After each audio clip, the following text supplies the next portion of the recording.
బంగారెడ్డి మాజీ municipal chairman పెద్ద ఆయన గౌరవనీయులైన వరదారెడ్డి గారి మీద అవాకులు చవాకులు పేలుతున్నాడు. గుడ్డు పోయి కొన్ని ఎక్కిరిచ్చినట్టు ఆయన స్థాయి పెద్ద ఆయన విమర్శించే స్థాయి కాదు. ఆయన గతంలో ఒక దావూద్ ఇబ్రహీం లాగా, నయీం లాగా ప్రొద్దుటూరును శాసించినాడు. నేను ట్రాక్టర్లతో దొంగ ఇసుక తోలినాను ఒప్పుకున్నాడు. నువ్వు టిప్పర్లతో తోలలేదా? 3 రాష్ట్రాలకు పోయింది నీ ఇసుక 3 రాష్ట్రాలకు టిప్పర్లతో పోయింది. నువ్వు గౌతమ బుద్ధుని మాదిరి చెప్తున్నావే. నీవు నందం సుబ్బయ్యను చంపించిన దానిలో నీ ప్రమేయం ఉందా లేదా? ఉందని నేను ప్రమాణం చేస్తా. నువ్వు వచ్చి కాణిపాకం వచ్చి ప్రమాణం చేస్తావా? నువ్వు ఎందుకు జార్జి క్లబ్ మీద పడతావు? జార్జి క్లబ్కి ఏమైనా పెద్ద ఆయన ఆర్డర్ ఇచ్చినాడా లెటర్ ప్యాడ్ మీద? అయ్యా మీరు 10,000 జరుపుకోండి, 50,000 జరుపుకోండి అని.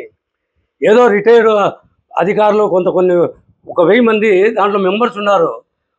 వాళ్ళంతా 100-50 రూపాయలు టైంపాస్గా ఆడుకుంటే లక్షలు జరుగుతుంది, 1000 జరుగుతుంది.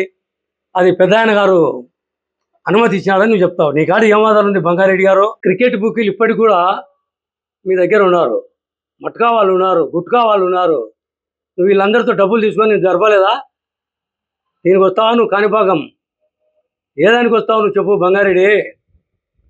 ఒకటి మాట్లాడేలకు పెద్ద ఆయన అని ఇంతకుముందల్లా 85 years పెద్ద ఆయన, 85 years పెద్ద ఆయన అంటండివి. ఆ 85 ఏళ్ళ మీదనే మీ బావను ఓడగొడుతుంది. మీ బావ ఓడిపోవడానికి కారణం మీ బావ కాదు, నీ యొక్క అవినీతి అక్రమాలు. ఆయన దాన ధర్మాల్లో రాష్ట్రంలో మొదటివాడు. కానీ అలాంటి వాడు ఓడిపోయాడు నీ దయ వల్లనే. మీ బావ ఓడిపోవడం నీ వల్లనే. మళ్ళీ 85 years ఆయన ఎటుకెళ్తాయా బంగారెడ్డి? మీరు మంచి పనులు చేసింటే నువ్వు ఎందుకు ఇట్లా నువ్వు మాట్లాడుతున్నావు? మా ప్రభుత్వంలో జూదం లేదన్నావు. ఐపీఎస్ చక్రవర్తి గారు మీ దగ్గర ఉన్న ఒక గ్రామంలో జరుగుతుంటే వైఎస్ఆర్ నాయకులు, పెద్ద నాయకులను గుడ్డలు ఇప్పుకొని కొట్టుకుంటా కడప తీసుకుని వాస్తవా కాదా? మళ్ళీ ఇప్పుడు జరుగుతున్నట్టు అప్పుడు జరగనట్టు మీ ఇళ్ళలోనే జరిగాయి బంగారెడ్డి. జూదానికి నిలవైనది మీ ఇల్లు. కాబట్టి దయచేసి నువ్వు పెద్ద ఆయన మీద మాట్లాడేప్పుడు నిరాధారాలు లేని మాట్లాడవద్దని కోరుతున్నా.